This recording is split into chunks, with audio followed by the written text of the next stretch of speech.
Well, welcome back. We're going to do a deep dive, guys. This is going to be a highly technical, not really technical, it's just, we're going to take a look at the guts, the components that make this thing work. This is the heart of the system, so this machine, it has the factory grease still in it. It's been untouched, and it types like a dream. And if I can get all my Everest to type like this machine, I'm gonna do it. So what I'm gonna do is I'm taking stock of all of these settings in here and how everything works and how they fit, and then I'm gonna try to replicate that. So this is kind of just for posterity's sake and for history and for, just to have a record of how things should look in these machines for my future interests, because I like these machines.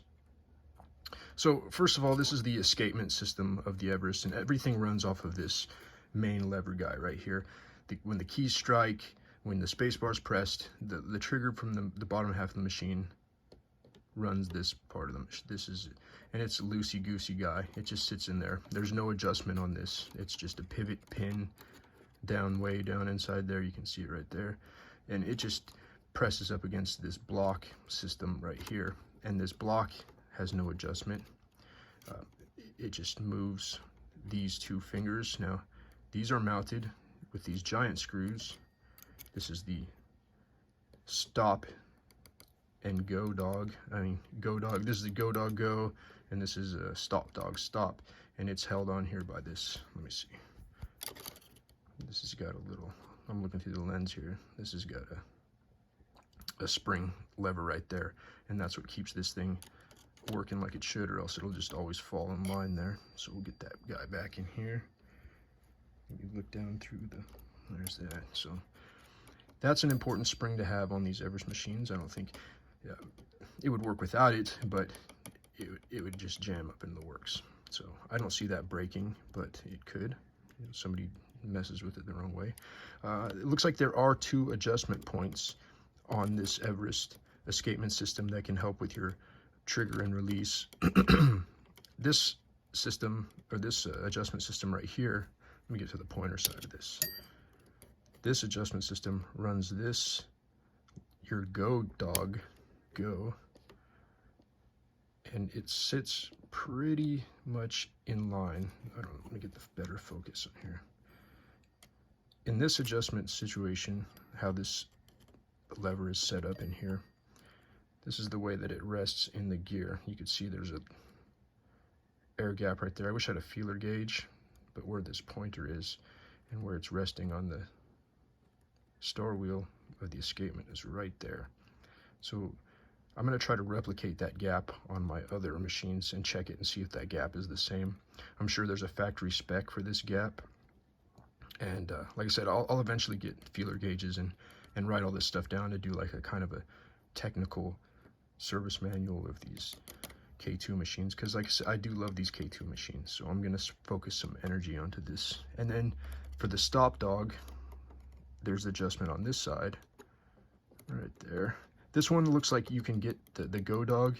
You can take this bell off. There's a mounting bracket system, or you can just take the bell off itself right there and then reach a flathead through there to adjust your go dog stop dog stop. So this stop dog has a adjustment too.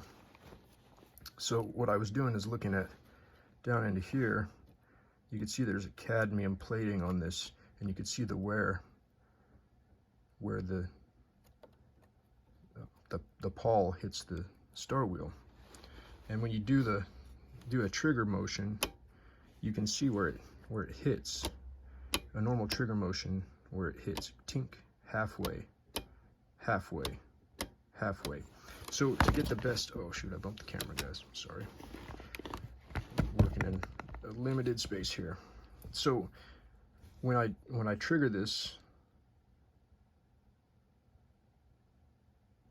right when it breaks, right there, it hits right about halfway of the horizontal plane, so dead center of that gear.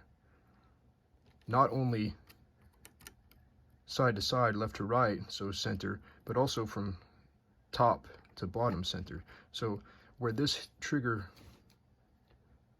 stops the best, it's right in the middle.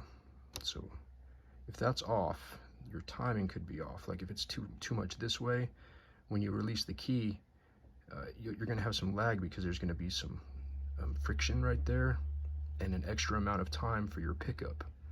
So this is your pickup when you're releasing your key, and that's your pickup, and this is your trigger, pickup, trigger, pickup. So the trigger point is the top dog, the go dog. So we'll remember that air gap on that one from the beginning of the video. And then on this stop dog, that's important too because that's your pickup. So you want about halfway and halfway. And so that'll be an adjustment you can make over here. And this is all in theory. This is just what I'm, this one has a great trip and take up. So I'm going to replicate, like I said, these settings on the other machines to see if that works. Oh, and then to adjust this, guys, like if you're hitting too high on this pawl or too low on this pawl, then there's this escapement adjustment right here. So you can undo that, start cranking on that, and that in theory should raise and lower your star wheel to get to where it needs to be, to get to this, where this very top leading edge is right in the center.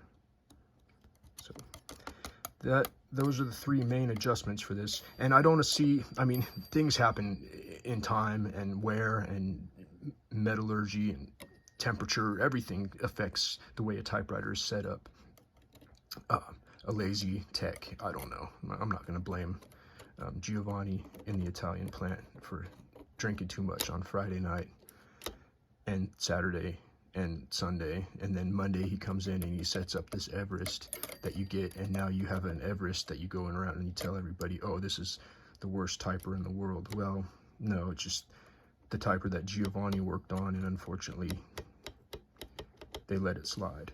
So I'm not Giovanni, I'm not drinking, but we will have fun with this Everest machine. Ooh, that was cool. Yeah, it's just fun to tinker around with these things, guys. So this is a quick, detailed, technical look at the K2, part of the K2 series that I'm doing this week. And we'll keep this for our records. If you guys watch it, all the more power to you. If you guys have Everest out there and you want to just kind of compare things, see how it goes, if you want to try it out for yourself. Like I said, this is all in theory. This is just my first steps of recording this Everest machine and its process. So hope you guys enjoyed it. Probably not. This is super nerdy. I liked it. I like having fun talks like these. So guys, stay tuned if you want to see more. We're going to go into it. This one is done for now, and then maybe next week we'll do a tune-up on the others. So, all right, guys, talk to you later.